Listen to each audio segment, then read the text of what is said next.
कपड़े धोने वाली बहू। शादी के पहले से ही विभा को कपड़े धोने का बड़ा शौक था। कभी नल के नीचे तो कभी तालाब के पास। अरे मेरी नीली वाली लुंगी नहीं दिख रही है। विभा की अम्मा, कहाँ रखी है लुंगी? अरे वो तो विभा ने परसों ही धोकर रखी थी आपकी अलमारी में, देखो वहीं होगी। वो ना मैंने आज धो दी, मुझे लगा कि गंदी हो गई होगी। अरे कैसे गंदी हो गई थी? उसे तो मैंने पहना भी नहीं। हे भगवान, इस लड़की के कपड़े धोने की आदत से परेशान हो गया हूँ मैं। जितना तो घर में राशन नहीं आता, उससे कहीं ज्यादा डिटर्जेंट पाउडर का खर्चा है। इसकी शादी करवा दो, शादी जाए अपने घर में ही करे काम, फिर चाहे घर के कपड़े धोने हो या पूरे गांव के। हाँ ठीक बोल रही हो, देखता हूँ मैं कोई लड़का। वो दिन भी आ जाता है जब विभा को देखने लड़के वाले आ जाते हैं। लड़की मुझे अच्छी लगी। होने वाली सास कहती है, बेटी अगर कुछ पूछना है तो पूछ लो। वैसे तो हमारी लड़की बहुत ही शर्मीली है, जो बोल दो वो मान लेती है, इसे क्या पूछना होगा। अरे कैसी बात कर रही हो माँ, मुझे इन लोगों के घर रहना है, सवाल तो कई है। हाँ हाँ बेटा, पूछ लो ना, क्या पूछना है। आप लोगों के घर कपड़े कौन धोता है? सास का मुंह बन जाता है।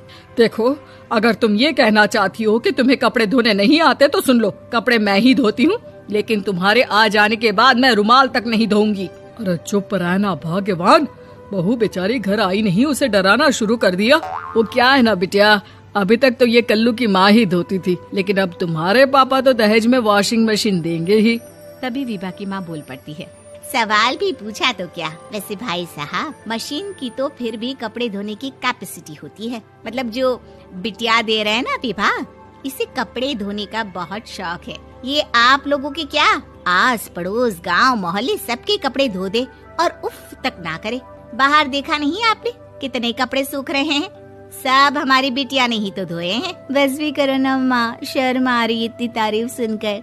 और तो और एक दाग निकाल कर दिखाओ तो मान जाओ। हाँ अच्छा, माफ करना बेटा, मैंने गलत समझा, हमें तो रिश्ता बहुत पसंद है। और ऐसे जुड़ जाता है रिश्ता कपड़े धोने का शौक रखने वाली विभा का। उसकी शादी हो जाती है कोयला फैक्ट्री में काम करने वाले कल्लू के साथ। शादी के बाद अचानक विभा चिल्लाती हुई सास के पास आती है, सासू माँ, अरे सासू माँ कहाँ है आप?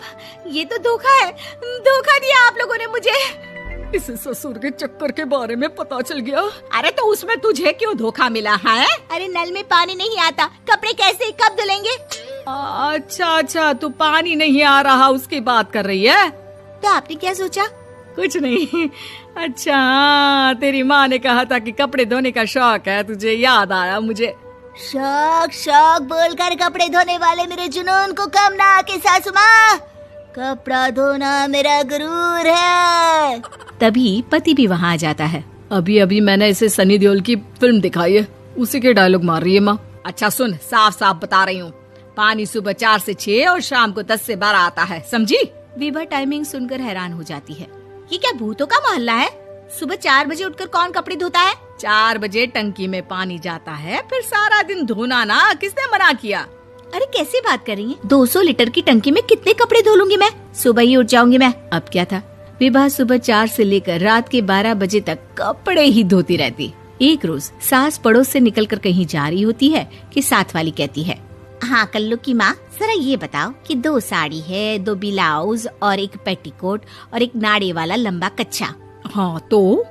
अरे तो क्या, कितना लोगी धुलाई ये बताओ। धोबन दिख रहे हैं हम क्या? हमारे पति सरकारी नौकरी से अभी रिटायर हुए हैं और बेटा सुपरवाइजर है कोयला फैक्ट्री में। धोबन समझ रखा है हमें। हाय रे कल्लू की अम्मा, माफ कर दो, वो तो मोहल्ले में यही सब बता रहे थे कि तुमने बहू को कपड़ा धुलवाने के काम में लगा दिया है। सास को पड़ोसन की बात सुनकर गुस्सा आ जाता है। वो घर पहुंचती है जहां घर के बाहर ही इतने सारे कपड़े सूख रहे होते हैं जितने कि किसी धोबन के घर पर। अरे ओ कल्लू की दुल्हन, बाहर निकल। माँ जी यहीं आ जाओ, बाथरूम में चादर धो रहे हैं हम। अरे अभी हम धोते हैं, तुमको बाहर निकलो। ये आस पड़ोस वाले बोल रहे हैं कि हम बहू से कपड़े धुलवा कर उसे कपड़ा धोने वाली बना दिए हैं। अरे छोड़ो ना माँ जी, किन लोगों की बातों में आती हो? आस पास के लोगों का तो काम ही होता है कि वो किसी तरह सास बहू को लड़ा दे। बहू सारे घर के कपड़े धोती है, ये क्या कम है? बोलिए। सास को भी लग जाता है कि वो बहू का ये सनकीपन नहीं छुड़वा सकती, इससे अच्छा है कि खुद ही चुप हो जाए। एक रोज सास और बहू मंदिर जाते हैं, जहाँ सास की साड़ी वहाँ खड़ी भीख मांगने वाली से मिलती है। माँ जी क्या बात है, आप आपकी साड़ी उस भिखारन से कितनी मिल रही है ना? हाँ हाँ देखो तो दोनों की साड़ी मिल रही है। क्या बात है कल्लू की अम्मा, तुम खुद को तो अफसर की बीवी बताती हो और ऐसी सिंपल सी प्लेन साड़ी पहनकर घूमती हो। सिंपल और प्लेन नहीं है ये साड़ी। तो क्या सोने के धागे से फूल बने हैं? कुछ भी सासू माँ, कुछ भी। हाँ बने थे इस साड़ी में सोने के धागे से फूल। मेरे पति लेकर आए थे मद्रास से स्पेशली मेरे लिए 10,000 की। ताहे भाई साहब इस भिखारन के लिए भी सेम टू सेम साड़ी लेकर आए होंगे 10,000 की। सास उस वक्त तो कुछ नहीं कहती, लेकिन बहू के साथ घर आती है और अलमारी से एल्बम निकाल कर लाती है। ये साड़ी देख रही है, ये वही साड़ी है जिसे मैंने अभी पहना था। इस साड़ी में ये जो चमकदार फूल दिख रहे हैं ना, ये सोने के धागों से काटे गए हैं। लेकिन तू लोकल वॉशिंग मशीन ब्रश से घिस घिस कर सारे फूलों को निकाल कर साड़ी प्लेन कर दी।